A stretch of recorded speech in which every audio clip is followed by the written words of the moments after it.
So, the theme of this month, the theme of this month of June, as you can see, is community building within and without.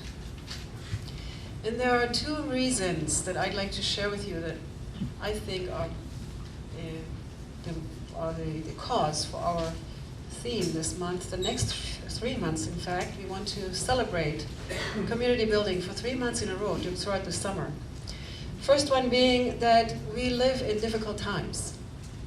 I just got a few more phone calls from people who have lost their jobs and also their insurances, and in some cases it mattered very much. And so in those cases I feel so sad because I can't do anything about it.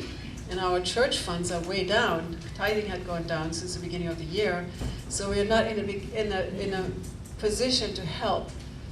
But I can always pray, for brothers and sisters. And so as I was praying, I felt Heavenly Father is giving us an amazing opportunity, actually, to love one another more at this time, to reach out more and to break some barriers that are still between us, and there are still a lot of those barriers between us, to just really reach out to someone else and ask for help, or to reach out and ask, do you need help? So I believe that's why we want to focus on community building this summer and learn about that more. And the second reason is we live in a new time. We've heard many times, we live in a time after the coming of heaven. So what does that mean? It's a time where the substantial family of God has to appear somewhere. That means we have to be who we are, not just talk about it anymore. And I know that our Dr. In Chin Moon, our new president, certainly is a very great advocate of building community, building family, strengthening and healing our family, because we've never had time to do that. We were always digging the basement, digging the trenches, digging the foundation for the kingdom. But now it's a different time. So as I was thinking about building community and reflecting on the last 2 weeks in my own life, I had several incidences that were very clear, that came to my mind, that made me think deeply. There's one element that it takes to create community, to create a loving family. And that element is so important and so crucial that I decided to base my entire sermon on only one point.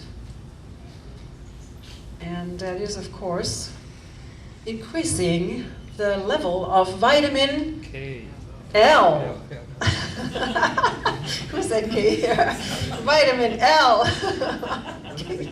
For the kingdom. Okay, the vitamin L stands for love, of course.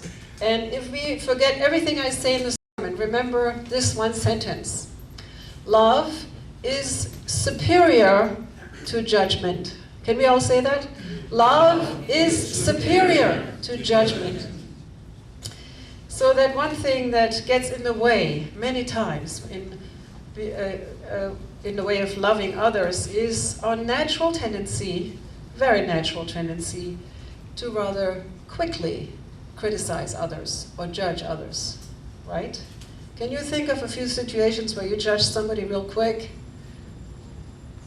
without thinking? Can you think of situations? Well, I'm guilty here, certainly. We all do. I think we all have that in us, that we immediately put a judgment and a label on something we see. And I'd like to just take a look at a couple of such incidents here. Can we have the first video, please?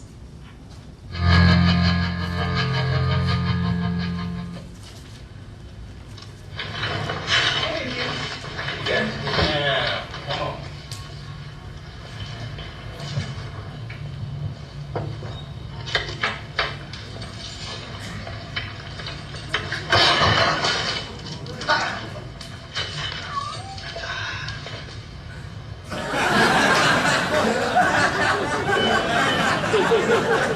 Ameriquest Mortgage, proud sponsor of the NFL. All the boys are calling, crazy girl. I hope she sings this tonight. I know. Hey, Dad, pull over. We need to go. Come on. Oh, honey? Here's some money. What do we got here?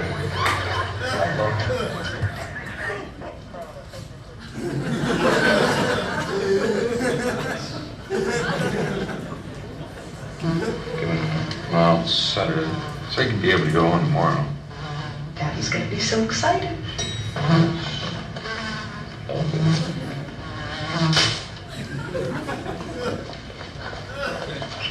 That killed him. Thank you.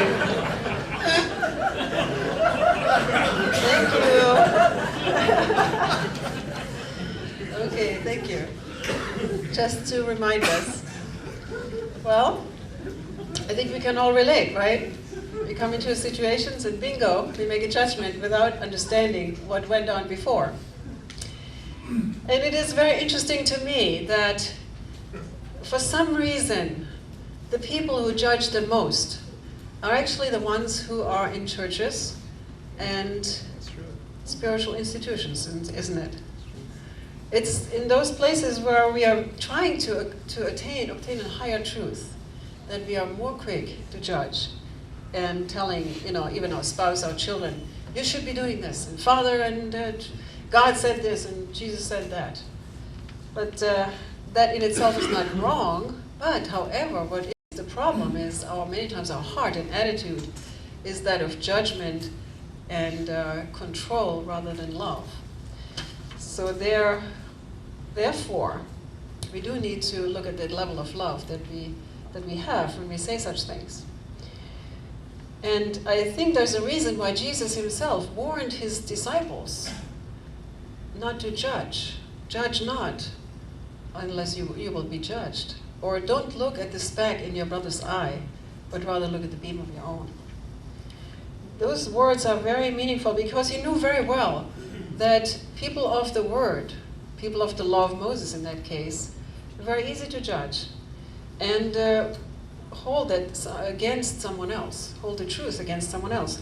So just to look one more time at today's reading, when the Pharisees brought the women who was caught in adultery, and they demanded that she be stoned because the law said so, Jesus just looked down and wrote with his finger on the ground.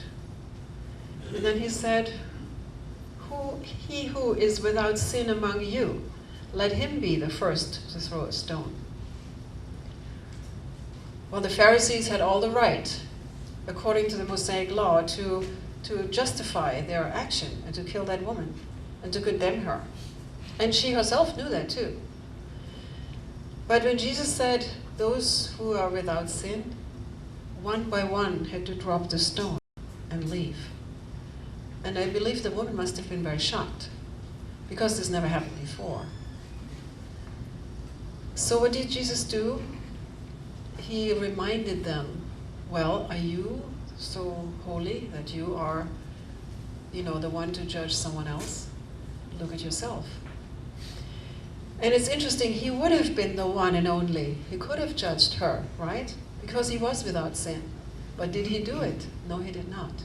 He chose to love her. And in that moment, something went on in that woman's heart that she never experienced before.